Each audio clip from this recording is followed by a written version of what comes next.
Jumpa lagi kali ini dalam topik indeks matematik tambahan.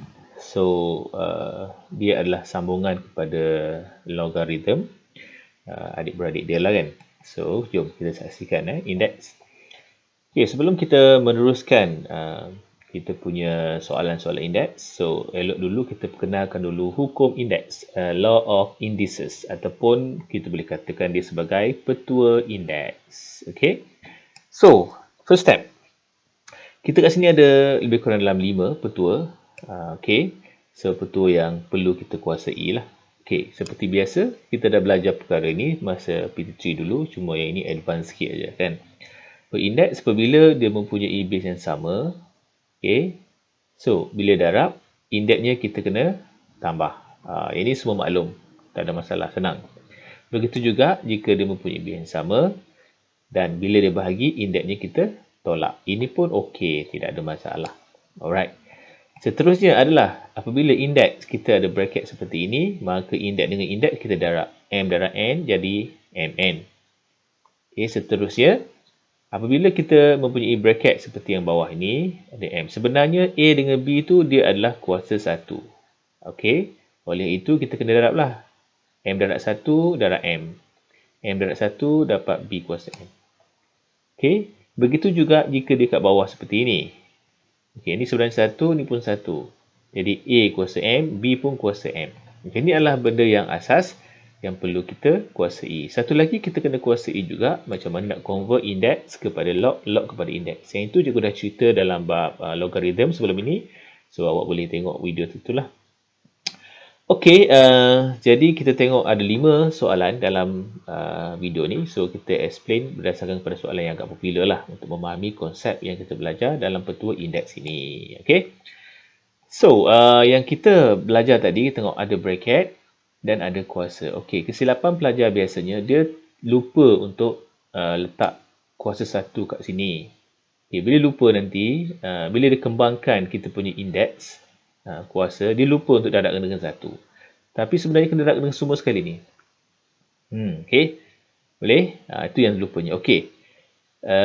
Sebelum kita expand dia, kalau kita ada darab, ingat darab tadi, kalau boleh kita cari pasangan yang sama, kita tambahkan dia punya indeksnya. Contohnya X dengan X. Kita tahu 1 kan? Jadi 4 tambah 1 untuk X. Begitu juga Y dengan Y. Itu pasangan dia.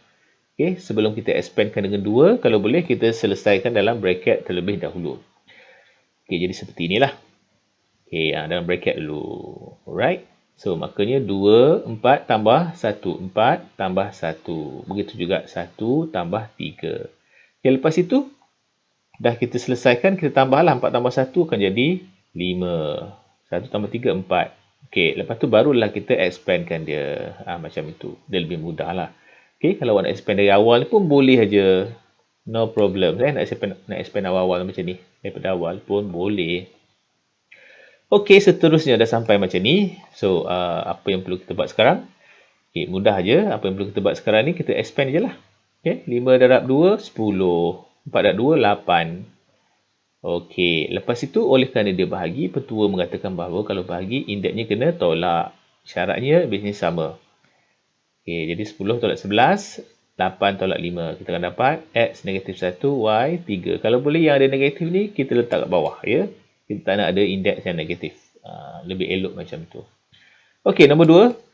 Okey, sekarang ni nombor 2 cikgu nak fokus kepada punca kuasa. Punca kuasa 2, punca kuasa 3 dia adalah popular dalam indeks. Jadi bila dapat simbol seperti ini, kita tukarkan dia dalam bentuk indeks ataupun dalam bentuk kuasa. Okey, first step kita jadikan dia. Kalau 1/2 adalah punca kuasa 2. Kalau punca kuasa 3, 1/3. Okey, yang ini awak kena biasakanlah. Okey, begitu juga seterusnya, jika kita ada nombor 8, nombor 16, 32 dan seumpamanya, tengok kalau base ni sama yang kita boleh jadikan sama, jadikan sama. Contoh 8 ada 2. 6 pun ada 2. 2 kuasa berapa 16? 32 pun ada 2. Jadi oleh demikian nampak tak? Dia ada base 2, 2 dan juga 2. Okey? Bila dia jadi 2 seperti itu, maka mudahlah kita nak tambahkan indeksnya ataupun nak tolakkan indeksnya. Okey? Jom teruskan lagi. Okey, seperti biasalah sebab ada bracket kan. Jadi kita kembangkan bracketnya lah. Kita akan dapat seperti ini. Okey, dah dapat seperti itu, baru kita tambah ataupun tolaknya antara indeks sebab base-nya dah sama. Okey, dah settle kan? So, guna calculator je lah. Alright, dah siap. Tada, dapatlah 4. Okey, seterusnya. Soalan yang ketiga. Kita bagi dua. Okey, bentuk soalan ketiga lah. Okey, ini popular juga. Ya, diberi 3N bersamaan dengan Y. 3 kuasa N sama dengan Y. So ni N tahu Okey, dia punya soalan tu lah N. Nanti soal dia nak jawapannya dalam bentuk ungkapkan dalam sebutan Y. So kena ada Y lah. So N ni nak gantikan dengan Y dengan info yang diberikan ini. Okey.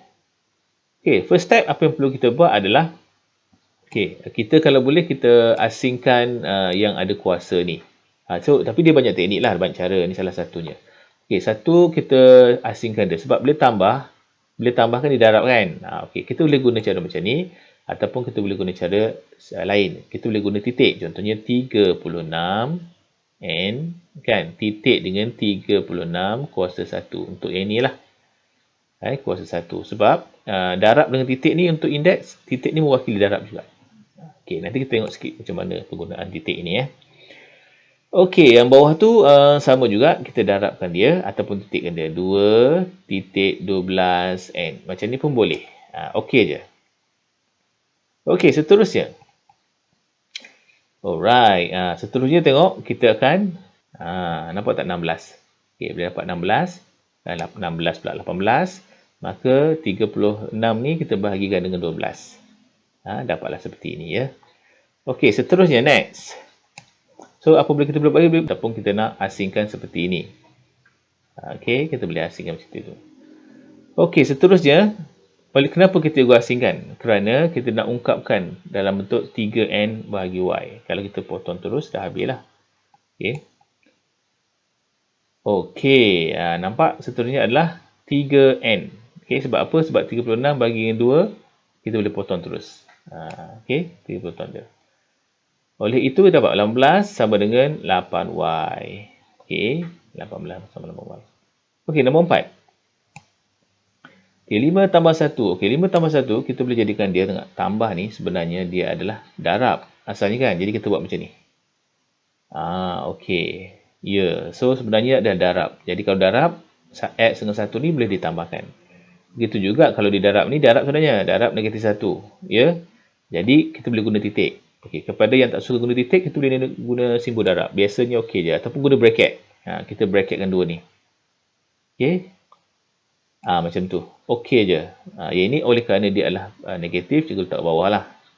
So, ada pelajar yang suka guna cara ini. Ada sepelajar dia guna ini terus. Lepas itu, apa perlu kita buat lah? Kita factorizekan dia. Yang ini kena factorizekan dia. Factorize maksudnya ada benda yang sama, kita boleh keluarkan. Contohnya dia buat. Katalah juga ada 2A kan, tambah dengan A. So, tengok A ada yang sama kan? Jadi, apa yang perlu kita buat? Kita keluarkan A. Yang tinggal adalah 2. Sini sebenarnya ada 1. So, tinggal 1. Ini contoh lah. Contoh yang belajar dulu. Jadi, inilah factorize. Jadi, keluar nombor ataupun huruf yang sama daripada bracket tersebut. Begitu juga ni. Ini nampak tak yang sama? Dua ni adalah sama. 5 dengan 5 ni walaupun sama tapi satu atas satu bawah tak boleh. Kita boleh kalau boleh kita keluarkan factorize yang ada X tu. Maka kalau boleh kita akan keluarkan 5X kat depan. Macam tu. Yang dalam tu kita letak dalam bracket lah. Dari tengah, kita masukkan dia. Nampak? Yang ni dah keluarkan. Kat depan yang tinggal hanya 5 dengan 1/5. Lepas tu ni kita boleh guna kalkulator je. Seperti biasa. So seperti biasa. Alright. So kita akan dapat seperti biasa jugalah. So dan seterusnya. Kenapa tolak 1? Kerana ini adalah X, ini adalah 1. Nampak tak? Oleh kerana dia bahagi, jadi 5 dengan 5 ni sama, X dengan 1 tu kita tolak lah. Sebab dia sama kan? Jadi seterusnya. Jadi inilah jawapannya. Sampai situ je. Factorizekan dia. Kalau sampai sini boleh juga. Tapi ni ada 5 ni. Kalau boleh settlekan 5. Sebab 5 sama. Sebab tu juga buat tolak indeksnya. Jadi sampai situ je. Nombor 5. Last soalan contoh soalan. Kita ambil yang berat sikit. Perbezaan dia adalah. Tadi indeks tadi kita ada N saja ataupun X saja. Yang ni kita ada N dan juga ada 2N. Ni ada juga 2/3N. Nampak tak perbezaan dia? Tu yang special sikit lah. Soalan ni jarang keluar lah kan. Tapi baguslah kita buat untuk exposure kita punya knowledge kita. Yang pertama, kita kena jadikan dia dalam bentuk pecahan yang lebih kecil. Sebab kita tahu tambah dari darab. Jadi contoh macam ni lah. Nak buat cara lain kan. Kita boleh buat 4 N darab 4 kuasa 1. Boleh je. Tolak 2 N. Okey, darab 2 kuasa 1 pun boleh. Okey. Dan sebagainya lah. Yang ni cikgu kecilkan terus. Ni kita kecilkan terus lah sebab ada base 2 kan. Okey, kita boleh perasan bahawa 4 ni pun sebenarnya ada 2 dalam tu. Okey, kita boleh kecilkan kepada 2. Kalau kita nak lah. Okey. Tapi kat sini cikgu jadikan dia 4. Jadikan 4. Jadikan 4, 4, 4. Okey. Sebab apa? Ada sebab dia. Okey, seterusnya adalah kita tengah. Okey, nampak tak? Yang ini pun cikgu jadikan dia 4. 2 kuasa 2 adalah 4. Jadi base nya adalah 4. Jadi boleh factorizekan dia sebagai 4. Tujuannya kenapa juga dia 4? Sebab nak hilangkan 2 tu. Okey, kalau kita maintain 2, so kita ada masalah 2 tu nanti. 2 tu dia keluarkan nanti jadi jalan kerja dia lain sikit lah. Boleh tak? Boleh je. Nak jadikan base 2 boleh je. Bila dia 4, tengok ni. Jadi N ada 1 lah, tak adalah 2N. Jadi macam lebih simple. Pun begitu bergantung kepada kita lah. Okey je cara macam mana pun kan. Okey, seterusnya oleh kerana N sama, jadi kita factorizekan dia. Kita keluarkan N. Keluarkan N, 3 ni kita letak dekat depan ni. Okey. So yang dalam tu tinggal yang tinggal lah. Kita letak dalam bracket. Jadi oleh itu, ini kita guna calculator je. Terus dapat. Okey, 4 tambah 2 tambah 1 sama dengan 3. 3 ni letak ke depan. Kan? Alright. So, jangan 3 dan 4. Tak boleh.